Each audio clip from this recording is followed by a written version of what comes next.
Am I the jerk for using my university laboratory to prove my wealthy aunt's $50,000 clone poodle is actually just a random shelter dog? I am a 21-year-old woman studying genetic engineering. My incredibly wealthy and snobby aunt, Margaret, recently lost her beloved, prize-winning purebred poodle.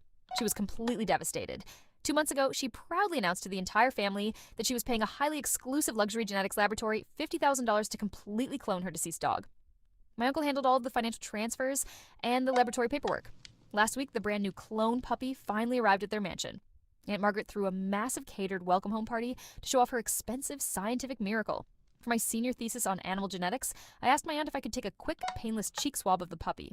I wanted to sequence its deoxyribonucleic acid and compare it to the original poodle's public registry file. She was absolutely thrilled and proudly let me take the sample.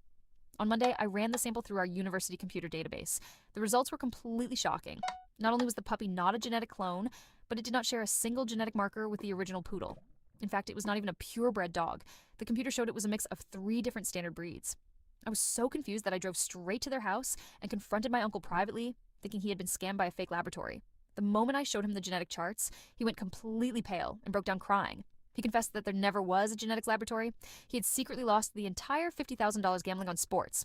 To cover up his massive financial loss, he drove to an animal rescue shelter 3 towns over, adopted a fluffy white puppy that looked vaguely similar to the old dog, and printed out a fake scientific certificate on his home computer.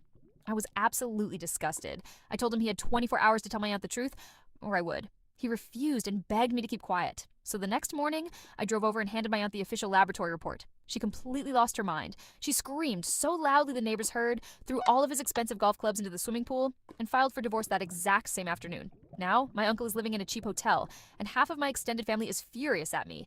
They're calling me a homewrecker and saying I should have just kept my mouth shut because my aunt was perfectly happy believing the dog was a clone. I told them I'm a scientist, not a liar. So, am I the jerk here?